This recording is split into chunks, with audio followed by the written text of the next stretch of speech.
It's time for another Two Women Talking. It is the first Two Women Talking of 2025, and it's actually a Three Women Talking. TYT has three meanings this time. Two Women Talking is the name of the show. Three women talking today, and two are Canadian and one is Mexican, so we are talking without tariffs. I am joined this time by Aileyn, which you know from the program. Aileyn, my wonderful Discord moderator, graphics person, and all around awesome person. And we have a new woman talking. We have Megan. Members of the Discord server know Megan.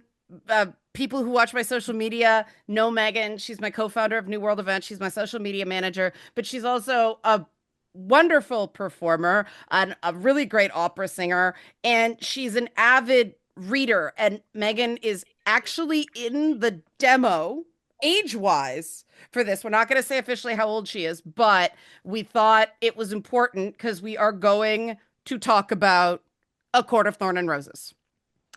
Ladies, this is one of these things where the minute you start talking about I hate the term problematic, but just the WTF in these books, some people get really sensitive. It's either dismissed as garbage or treated as harmful. And there's been this tradition in literature, if we call it that, writing for women.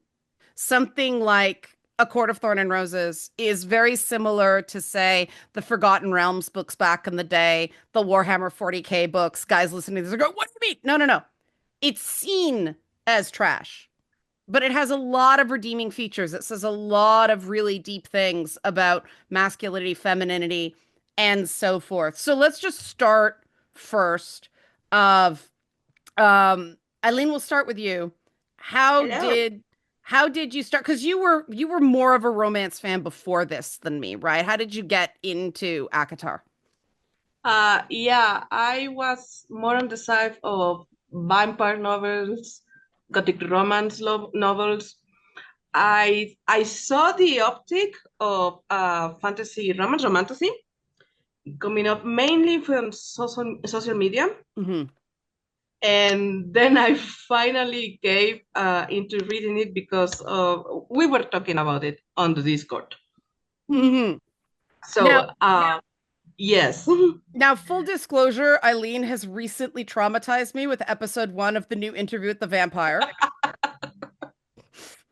I'm not over that yet, but that's a discussion for another time when I finally work through the series. Megan, how did you start with A Court of Thorns and Roses? It's funny because I've read fantasy like my entire life, but a friend of mine just kind of was wearing me down and wearing me down and wearing me down. Like, you got to read these books. You got to read these books. And I'm like, okay, well, fine, I'll read them. And I fell in love more so with complexities of like the politics and the characters than the more obvious appeal. Right. The smut. Yes, Book 5. yes, Oh, book 5. that.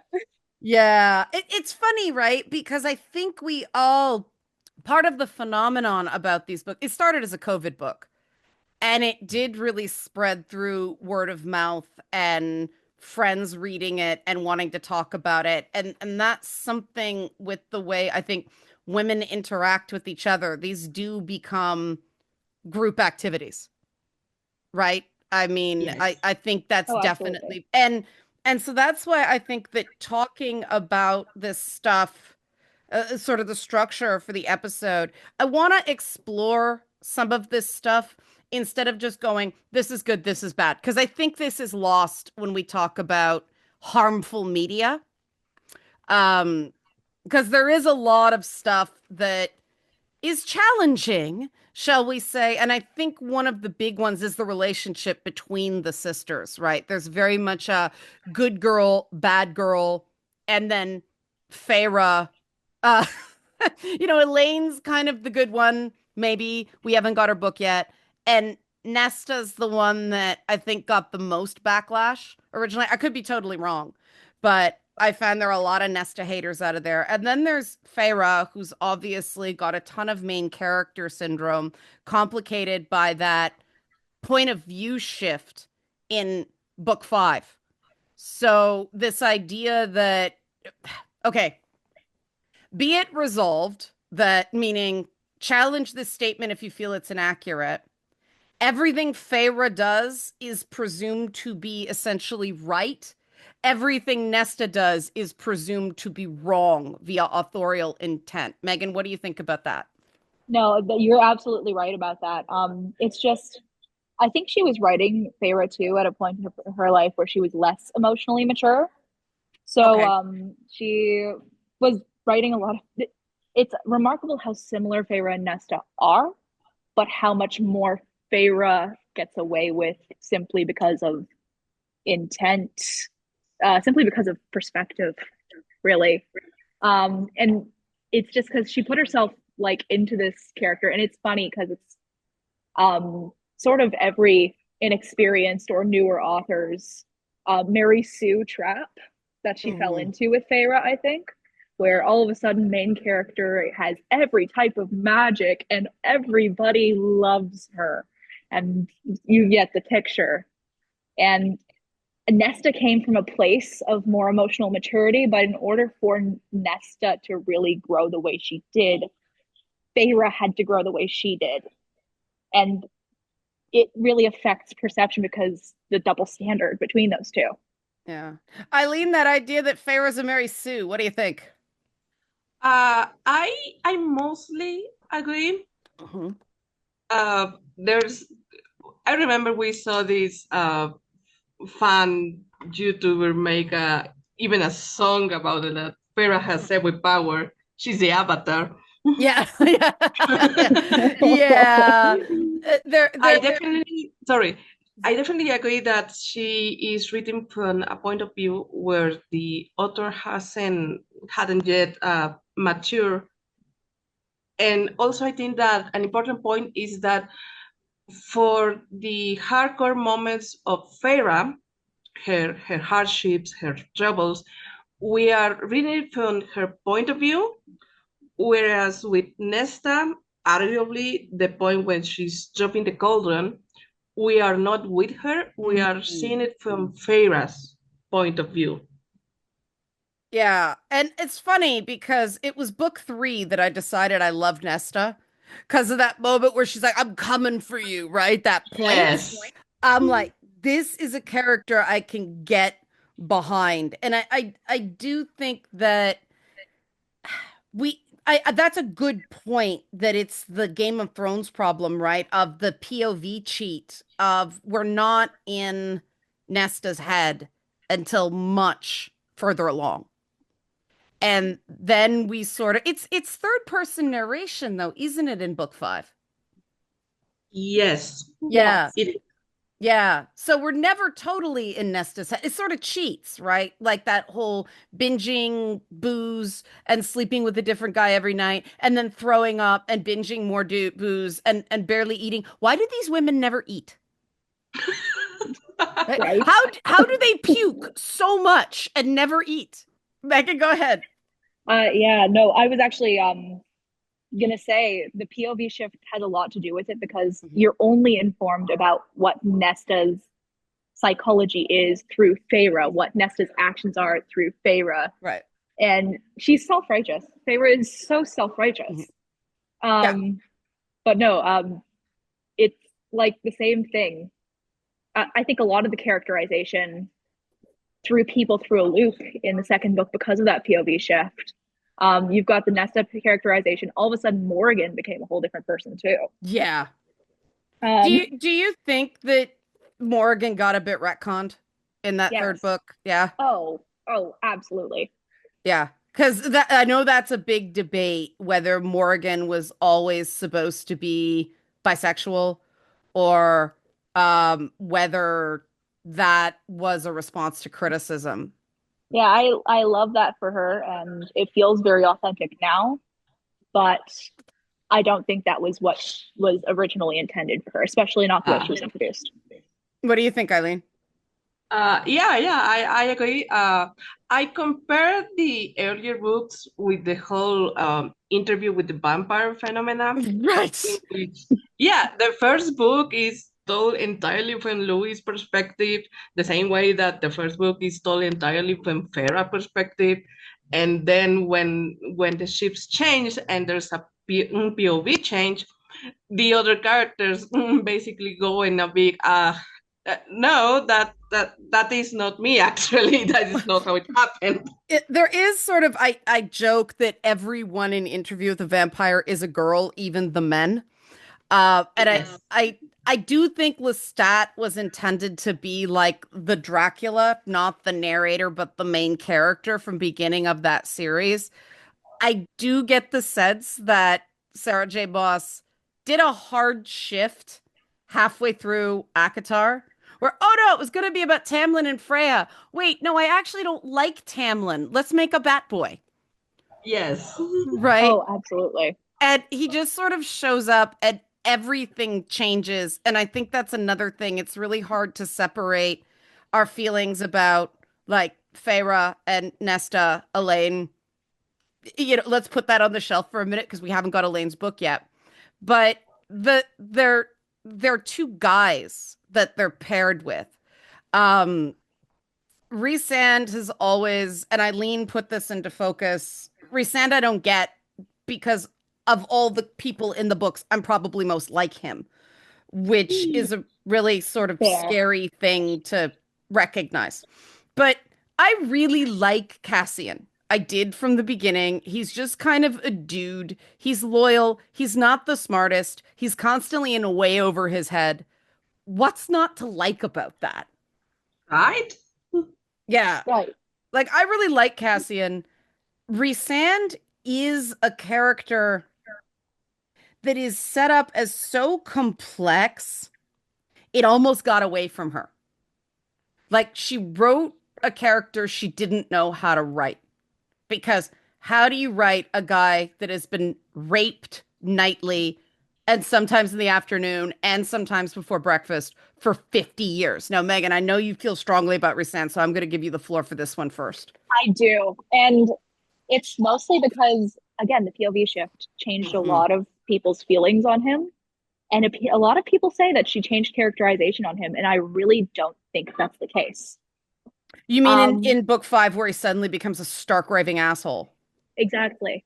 I don't think that character shifted at all. I think just a lot of people aren't willing to look deep enough to understand that this is always the way that Rhysand has been. The big issue that's brought up quite frequently is the whole pregnancy thing with Feyre, where he doesn't tell her that there's high risk to that situation. And they're like, well, how could he have changed so much that he wouldn't let his wife know that? But I pose to you that he didn't let her know he was her mate either. Right. Why? Because he didn't have a solution. He didn't know how she'd react, and he didn't have a solution in place or anything he could immediately offer her to calm her down. Yeah. And so he didn't say anything. And that's in character for him. It happened twice. It is the same situation twice. So no, this is not a total new characterization of the character. This is just the way he is. It's a trauma response. Aileen, do you have anything to add? Because I just have a joke about the whole Rhysand POV. So should I make the joke and then you talk? Do you want to talk and then I'll derail? Yeah, make the joke. Okay, so Rhysand in book like 2 is like, yeah, when you said you don't understand because you Rhysand because you are Rhysand, I saw that. Rhysand in book 5 is me in all the hate blogs about me on the internet. Like, it is uncanny how similar that is. Like, all of a sudden, oh, he's bad and he lies and he keeps things and he manipulates. And when you're spinning the number of plates he's spinning, you can't tell everyone. Like, he literally could not tell people about Valaris. How did everybody forget that? No, there's a certain amount of information that has to be kept in order to keep certain spaces safe. He recognizes that. He's borne that weight on his shoulders his entire life. Yeah, I also, and Aileen, what do you think about this? I actually think that not telling Feyre about the risks felt, first of all, very much like something guys can do. I can see the reasons he did that because you can't do anything about it. He doesn't want to deal with his feelings as well as her feelings because if he does, he's going to get overwhelmed and that's not going to help either of them. So, was it selfish? Maybe. Was it understandable? Totally. What do you think? Yeah, I had this whole journey with Rhysand. When I first started reading him, and he appeared in book two properly, I was like, okay, yeah, this guy is clearly the OTP. He's the archetype, the Mm-hmm. morally gray bad boy that we're accustomed in fantasy, in romancy, in gothic romance, etc. Then came the shift in the Nesta book, uh, and like many people, I was like, "Oh my God, who is this asshole?" Yeah. Later, and with hindsight, I've come to realize that yes, I agree with Megan. It's not a shift; it's consistent. It The thing that happened is that we are just not seeing him from Feyre point of view. Right. Yeah. And also, specifically, we're seeing him from Nesta's point of view. And of course, Nesta is going to think he's an asshole because he's the guy who is with her baby sister. Mm-hmm. And she is the one that is being, in a way, punished by him. And of course, from her point of view, Rhysand is coming more of an asshole, but it's the point of you want a morally great character, but you don't like when the morally great character does morally great things. Yeah, that's a problem in literature, ostensibly for women a lot, right? But Megan, go ahead. Yeah.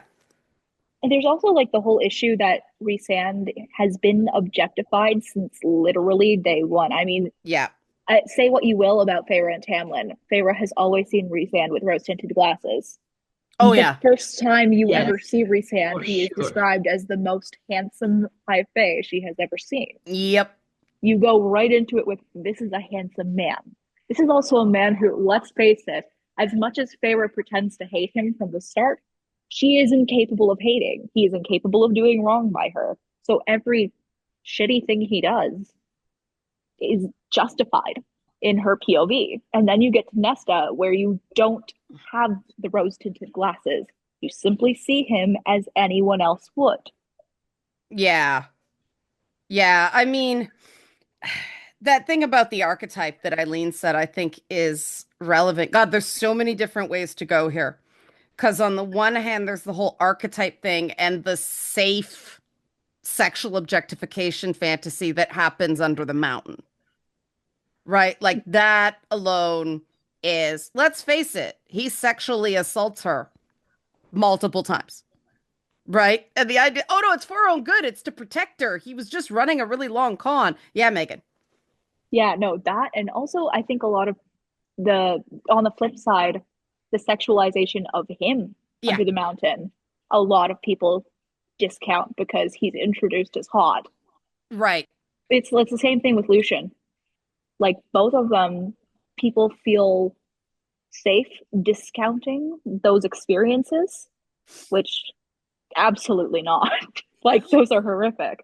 But Yeah, people feel comfortable discounting it because they're conventionally attractive men, Eileen, do you have not anything to, women. yeah, do you have anything to add to this? Because this is an interesting tangent as well. Because and it sort of Yes, ties into something else I wanted to touch on.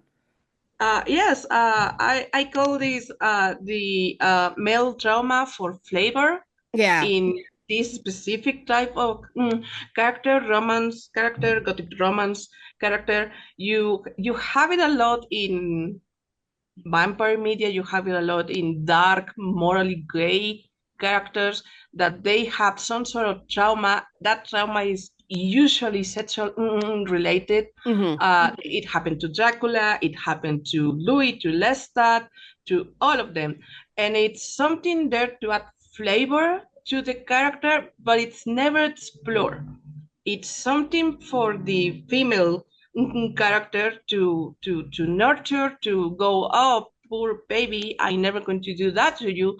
But it's never explored from the point of view of what it did to the male character and how he responds as a result. Yeah, there's okay, Megan, go ahead. Yeah, no, that's I'm right on the same vein as you. And that's one of the few issues I do have with ACOTAR, Yes. is that I don't think Moss even gives you the oh poor baby side of it from the females. It's just completely discounted. You don't hear about it again. And that's one of the few things where it's like, no, that's a valid experience for those Do men. Doesn't Feyre actually openly mock those moments where Yeah, she's got what a baby man, every time she did that, it's like, oh my God, I don't even have a penis and it's shrinking up into my body. Yeah, a yeah. couple of Like times. the cutesy emasculation, sorry to interrupt, Megan, but I had a visceral response to it. Like he's a male sexual assault victim and you're going, poor baby? Yeah. What are No, we? it's just one of those things where like it's not treated seriously, Yeah. and it is a serious issue. And it's not serious because they're attractive, which is kind of how it's being treated. Well, I also there's a whole thing about men and urges in ACOTAR. And this is one of the things that fascinates me. And again, I want to explore it, not condemn it. Because there's a whole idea of, the spring court right, which I feel real bad for Tamlin about this. This has to mess a brother up, right? Every spring, you have to commit ritual rape so the crops grow. How can he ever be normal? Right? Yeah. You cannot be, even if he is monogamous in his heart, he cannot be physically monogamous. Cause it just seems like it's real rough and it's gotta be, spin the wheel. Who's gonna do the deed? I mean, they make Lucian sub in for him one book. Megan, what's up? Yeah, no, similar vein. I don't think that Tamlin gets given enough credit because what the hell is going on in Springport? I know. Like, there's But that, there's the tithe. Like, listen, if I were Tamlin, I would be pretty messed up too. He's a lot of people are like condemning what is for him a trauma response too. I think the trauma responses get condemned a lot in this series. yeah. But like he's got a lot that he has to process. And yeah, if he wants to keep Feyre safe from that, maybe it's because he wasn't. Yeah, to me, I think the right ending, and this is probably not the ending it's going to get, so declare it now. To me, the right ending is Aileyn and Lucian get together. Lucian ends up High Lord of the Spring Court, and no more of this. Like we break the cycle, and Tamlin is allowed to live himself. Like he gets a hard reset because I found him an interesting, compelling character in until they just did that weird heel turn with him. I read in that he had his own trauma because he wasn't sleeping at night. He was having nightmares. He had the weight of the world on his shoulders. And then here's this woman that's, let's face it, he's not just being nice. It was sort of like Beauty and the Beast at first. Well, And that is where she drew the inspiration for the first book. okay, there you go. It's meant to be a Beauty and the Yes. Beast retelling. It's a And then retelling. when she decided to make it a series, she pivoted to a Hades and Persephone retelling. Right. Right. And it was a bit of a hard shift, right? The Yeah. gears got grinded. And I wish she'd made Tamlin a more complex villain because, and this is where we get to the whole thing about the bond and how it makes men crazy. And to me, this people are gonna freak out when I say this, but this does feel a bit like misandry to that thing Aileen said, the male drama for flavor. And I want to talk about this because it does sort of seem like this internalized negative opinion of men. Yeah, Megan. That's actually exactly where I was going with it. I Okay. think in an ideal world where Sarah writes this in a way that is flattering to both genders, we're going to find out that that's a stereotype and that women are just as affected. And I think there's a decent chance that would be with Aileyn and Lucien. But I know that's not going to happen too. Like the same thing. Like she just, it's almost as if she discounts that men can feel pain unless it adds a dramatic flair to whatever she's writing, in which case she'll lean into it comically. Right. Aileyn, what do you have to add to this? Yeah, I mean this respectfully. As someone who also makes stories for role playing, I know it's a legitimately hard thing to do. Mhm. It's been said of Sarah J. Maas that her world building is kind of not good. So the whole thing with the Bond and the Thorns are to an extent they come from that poorly laid pillars of world building. Yeah. You have the Calamite right in the Supreme Court, and then the rest of the court, I guess they don't get one. They don't get a weird thing they do to get the powers of whatever. Right. The Dawn Yes, Court is immune to the Bond, apparently. I don't know. Or they bonded yes. everybody. I can't tell. Yeah. Yeah, and the bond is it's for reproduction, but also it's not because later on there's gay couples that have the bond, and also the bond is the most important thing, as except when it's not. So Yeah. Like that's yeah, the thing. If I was gonna bring that up. If gay couples have the bond, then that means the bond does affect women. yeah, I can see Exactly. why it's there, why the calamite is there, and why the bond is there. Is to absolve the characters to do sexy kind of dubious consent stuff without them having the blame for it. As a And storytelling device, that's what is there. yeah, and that's a good point because that's where this is what fascinates me about romance as a genre is it really does lean on gender norms, right? This mixed message that the world gives women of the fact that Feyre had been with precisely one man before Tamlin. Of just enough to know he's better, but then Rhysand is better even than him, whereas Nesta is seen as less morally pure or less sympathetic because she's banging dudes above a tavern. And I would hope we were past this by now. We're clearly not because these books are selling like hotcakes. And I don't want to blame Sarah J. Maas for this, right? Because nobody forced anyone to buy this book. This book is speaking to women somehow. Like to the point, my friend Derwin is reading this places, and he keeps telling me women are coming up and speaking to him. This magical thing that men say they want women to do. They see a man reading a Court of Cornwall, they come up and start talking to him.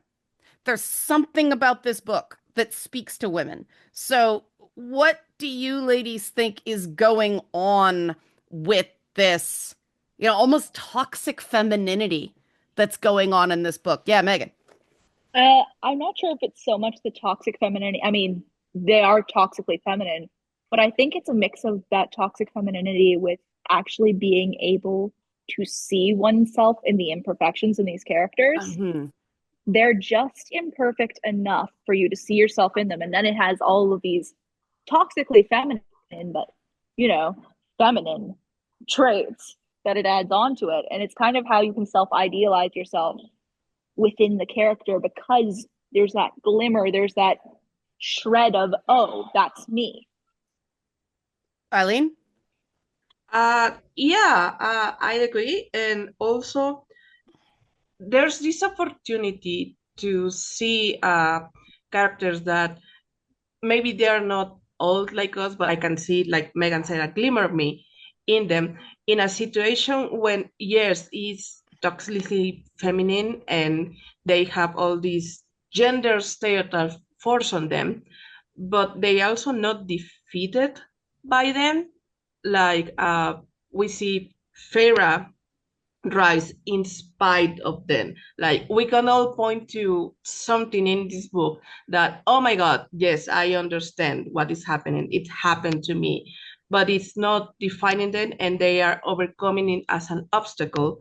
Whereas in real life, that is just something we have to live with.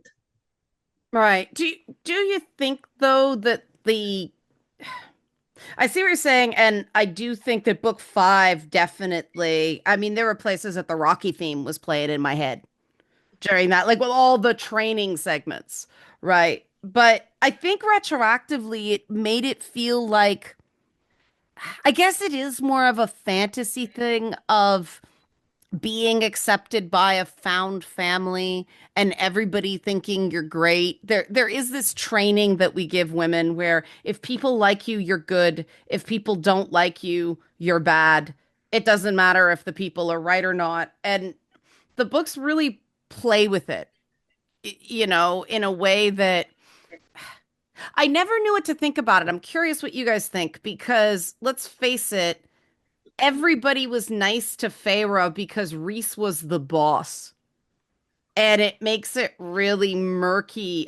Did they really like her? Or were they just putting on a brave face because they knew he was bonded to her and they were trying to help out their friend? Yeah, Megan. I think to be funny, like uh that's very similar to, I love the animation video specifically where someone reanimated the scene with Morgan and Feyre in the cabin, Hmm. and you see her walking in and seeing all the paintings, but instead of it being what Moss described, like these beautiful paintings, it looks like a kindergartner has gotten paint on the walls, and and I think that's a very similar concept to, is everyone just being nice because they think they have to? Like, do they actually condone Feyre's behavior? Because let's face it, it's not good. Even though you get this whole like, oh, I've been betrayed, nobody's telling me everything, blah blah blah blah blah thing in A Court of Mist and Fury, or even in A Court of Wings and Ruin, um, her behavior is really immature. Like, yeah, maybe they can't tell you everything because you're acting like a child. Aileen? Um, Oh, sorry. Yeah. yeah, but no, it's like how much of it is the influence of Rhys being like, you have to be nice to her, which is again why they might not be as nice to Nesta, because Rhys ain't saying that about Nesta. But isn't that, oh my God, so many places. Okay, Eileen, make your point, and then I have another thing. Okay, I have a slightly different take on it. Yes, I think the bad boys and Morgan are being nice to Feyre because Rhys is the boss. But I think that it's not because they feel they have to, because otherwise he's going to be mad. I think they're nice to Feyre because they see Rhysand is like having this little bit of happiness. And so they are nice to her because she makes Rhys happy, I at try least in the beginning. I tried to run with that, and then I thought there should have just been one scene of Cassian and Az taking him aside and go, bro, she's a brat. Like, yo, okay, she's cute, but she needs to grow up some if she's gonna step into this job. Especially Cassian, who's responsible for the defense of the town. Yeah, Megan. No, like that exactly, because what did they do to Nesta? Okay, this That is is the other literally exactly what Yes. they did to Nesta. this Why is the aren't we getting other the same thing treatment? I was gonna say. If they're being nice to Feyre because Rhysand has happiness, because he's bonded, Cassian's bonded to Nesta, they're just being bad friends to Cassian then. Like, Mind you, Cassian hasn't been the best friend or mate. I mean, he's a little clueless, but he's practically speaking, like in the most practical terms. I mean, he let his mate compete in the blood right and did not even attempt to interfere. yeah, I mean, okay, Cassian in my head is I can't get the description of the book in my head, no matter how many actors I see playing Cassian, because he just looks like Dave Bautista in my mind. Yes. He's that kind of guy. Like Dave Bautista is the perfect Cassian in terms of performance, right? He's not dumb. He's just rough.